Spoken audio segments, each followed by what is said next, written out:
Barkanku da zuwa tashan Arewa Entertainment TV. Kada ku manta ku danna subscribe.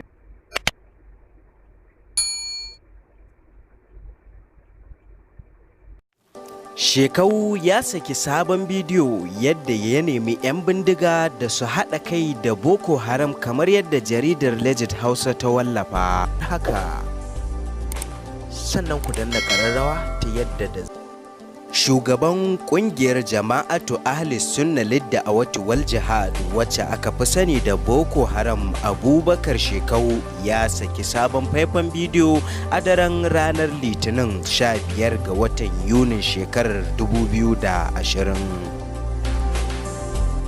A cikin bidiyon Shekau ya nemi 'yan bindigar yankin arewa maso yamma da na yankin arewa maso tsakiya su haɗa kai da ƙungiyar Boko Haram.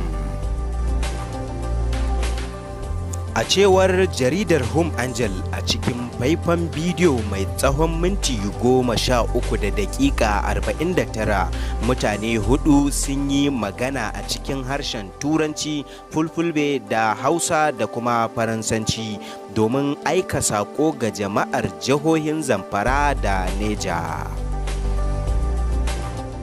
Dukkan masu maganar sun buƙaci mazauna jihohin Zamfara da Neja akan su tashi tsaye wajen kare haƙƙin Allah. Ya 'yan uwana da ke yankin tekun Chadi da na ƙasar Kamaru da na cikin dajin Sambisa da na jihar Neja da jihar Zamfara, ina kira da baku ƙarfin gwiwa akan mu tashi tsaye domin yin aiki saboda Allah, a cewar wani mai magana da aka rufe fuskarsa. Duk abin da muke yi muna yi ne saboda Allah, saboda haka ina ba ku ƙwarin gwiwa ku ci gaba ku ƙara dagewa, saboda a cikin Ƙur'ani Allah ya buƙaci mu kasance masu juriya yayin kare haƙƙinsa. Ana ganin muna aikata kisa, muna barna, Allah ne ya ba mu umarni mu kashe duk wanda bai yi imani ba, a cewarsa. Malaman addini da suka saba da hanyoyin da Boko Haram ke farautar sabbin mayakan sun bayyana cewa kungiyar ta yi amfani da harsuna daban-daban wajen aika sako ne domin samun mambobi daga sassa daban-daban a cikin Najeriya da kasashen yankin Sahel. Muna aika saƙo zuwa ga 'yan uwanmu da ke yankin tekun Chadi, Kamaru da Sambisa. Muna aika wannan saƙo ga 'yan uwa da ke jihohin Neja da kuma Zamfara.